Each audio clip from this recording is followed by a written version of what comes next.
You tell yourself you've moved on. But why does a single song, a single memory, still break you open? That heartbreak, that betrayal, that loss, it didn't disappear. It found a quiet corner inside you. It waits. And sometimes, without warning, it takes over. You smile at parties, laugh with friends, play your role well. But when the noise fades, when the lights go out, you feel the silence pressing on your chest. A silence heavy with unspoken sadness. And maybe you've wondered, if I've healed, why do I still feel this way? Here's the truth. You didn't heal. You just got better at pretending. You built a mask, polished it, wore it so long you almost forgot it wasn't your skin. But hidden pain is a dangerous companion. It whispers into your choices. It sabotages your relationships. It explodes when you least expect it, over small words, little arguments, moments that shouldn't hurt as much as they do. This isn't weakness. This was survival. You wore the mask because it kept you safe. But now, it holds you back. Think about it. That pain you buried, it didn't vanish. It grew roots. And those roots wind themselves around your joy, your courage, your ability to love freely. And years from now, if you never face it, you'll wake up wondering why peace always feels one step away. The wound that doesn't heal becomes the silent enemy within. Not the world, not other people, but the hidden sorrow you never allowed to breathe. So pause here. Ask yourself, have you really healed? Or have you just learned to hide the ache? Because if you listen closely, your life has been trying to tell you the answer all along. In the patterns you repeat, in the way you push people away, in the nights you lie awake, unable to explain the heaviness inside. And this is where Jung's wisdom enters. He once said, most of us don't heal. We bury, we mask, we carry shadows. But awareness is the first step. And maybe, just maybe, this is the moment you stop running from yours. But here's the lie you've been told all your life. Time heals all wounds. It sounds comforting, doesn't it? But time doesn't heal. Time only hides. You bury the memory under days, months, years. But silence isn't medicine. Silence is storage. And what you store eventually seeps out. That's why, in an argument, you don't just raise your voice. You erupt. That's why, when someone forgets to text back, you feel abandoned, like a child left in the dark. That's why loneliness doesn't feel like being alone. It feels like being haunted. Because pain doesn't vanish with the ticking clock. It changes shape. It waits in the shadows, disguising itself as anger, jealousy, numbness. And suddenly, you're living with ghosts. Emotions you can't trace back, but can't escape either. Think about the nights when your chest feels heavy, but you can't explain why. Or the mornings when you wake up exhausted, even after sleep. That's the toll of hidden pain. It leaks into the body too. Headaches, tension, fatigue. Time never asked for your permission to heal you. It simply covered the wound and walked away. And here's the cruel trick. You start to believe you're fine. You smile. You work. You move forward. But deep inside, you're still negotiating with the past, making compromises you don't even see. Relationships suffer. Not because you want them to, but because that old ache whispers doubts into every promise. It makes you sabotage closeness before it can hurt you again. It makes trust feel dangerous, intimacy feel impossible. And so the cycle continues. Unhealed pain shaping every choice, while time convinces you it's no longer there. But here's the truth. Jung saw, what you repress doesn't disappear. It becomes unconscious. It hides beneath the surface, steering your life from below. like a captain you never elected. You think you're free, but you're being steered by shadows. So, no. Time doesn't heal all wounds. It simply teaches you to carry them quietly. But silence has a cost, and the longer you refuse to face it, the more your life belongs to the pain you deny. And maybe you've wondered, why would I bury something that only hurts me more? Why would I betray myself like that? The answer is simple. You didn't choose this. You adapted.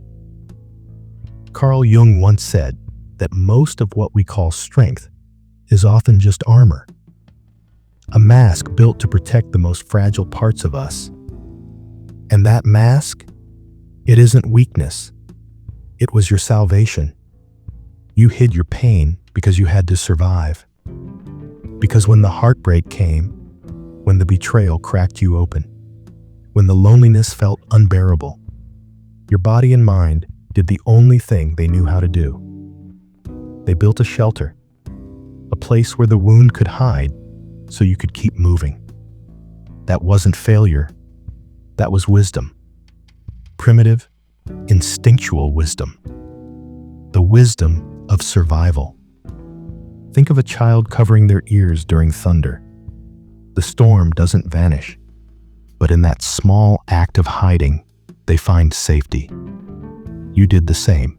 Your thunder was too loud, too frightening, so you covered your heart and waited for silence.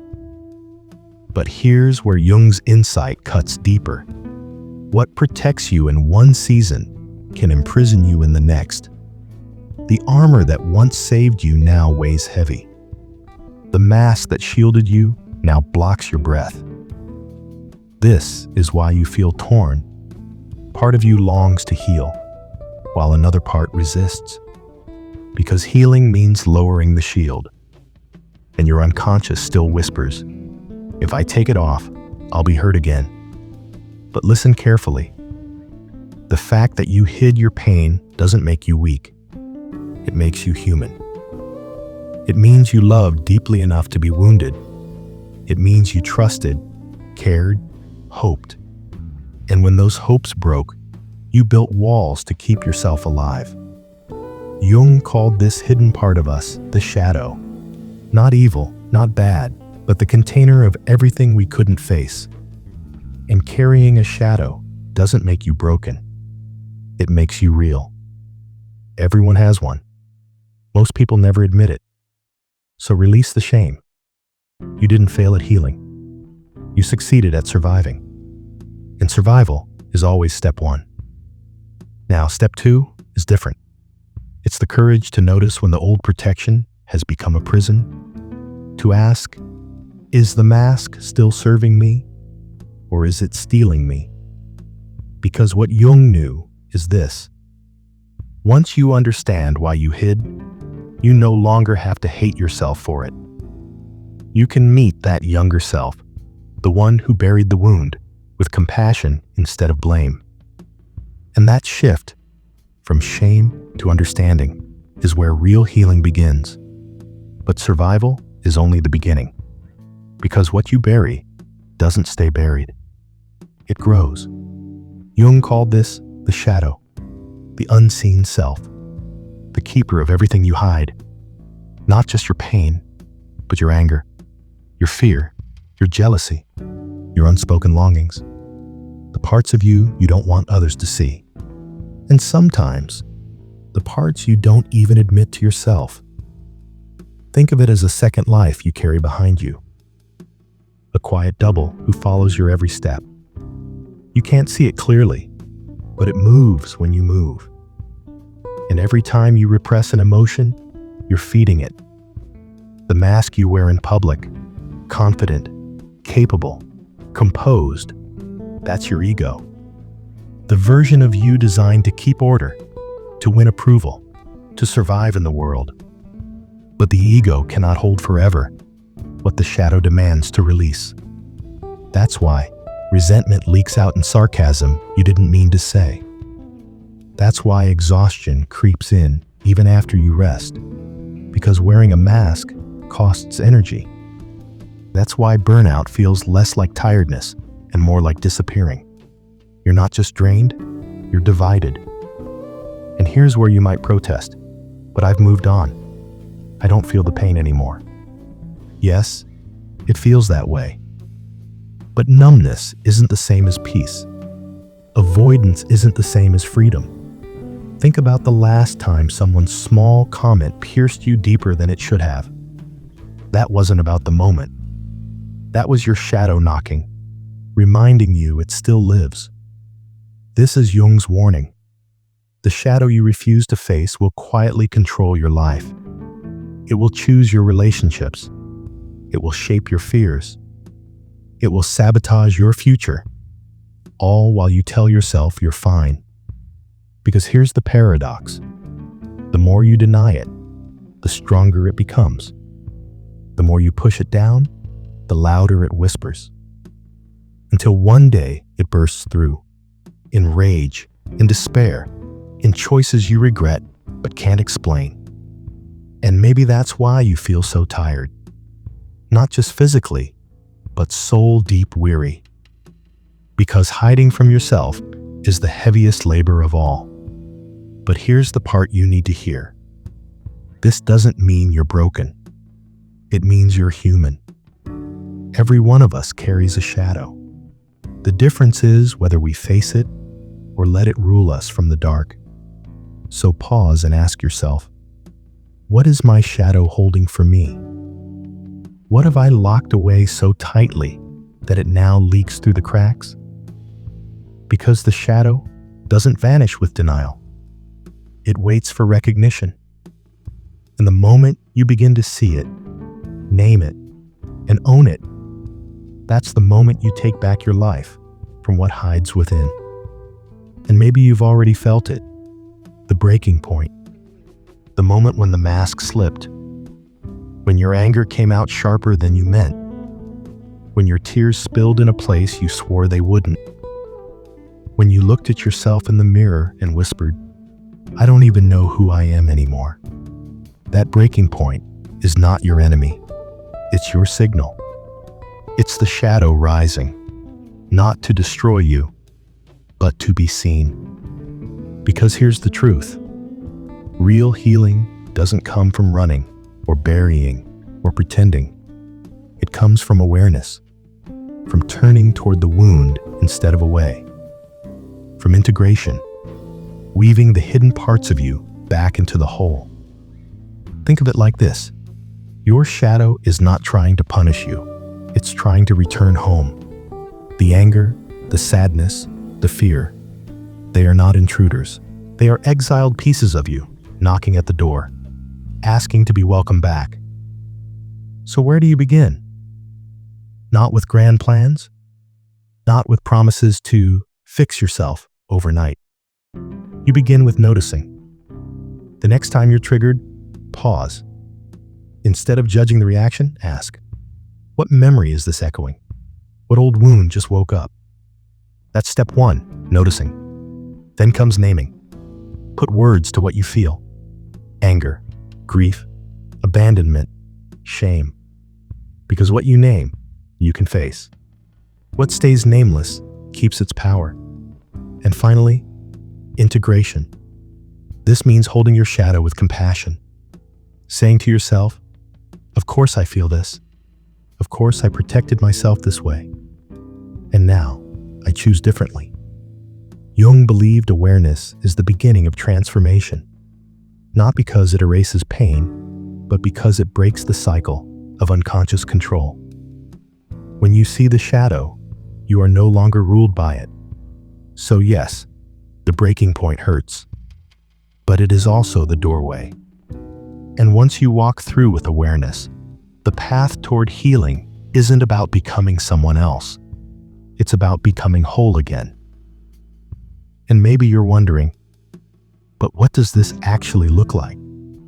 Awareness sounds powerful. Integration sounds healing. But how does it live in your everyday moments? Imagine this. You're sitting with someone you love. They say something small, a joke, a careless word. On the surface, it's nothing. But suddenly, you feel a sharp sting in your chest. Your throat tightens. Your pulse quickens. A voice inside whispers, "They don't really care about you." This is the old pattern. Normally, you might snap back with anger, or shut down, go quiet, disappear into yourself. But this time, you pause. You remember what we spoke of, noticing. You take a breath. Instead of reacting, you ask yourself, what is this really about? And in that pause, something rises. Not today's comment, but yesterday's wound. A memory of being ignored as a child. A moment when love felt uncertain. A shadow stepping into the light. Then you name it. Not, "They hurt me."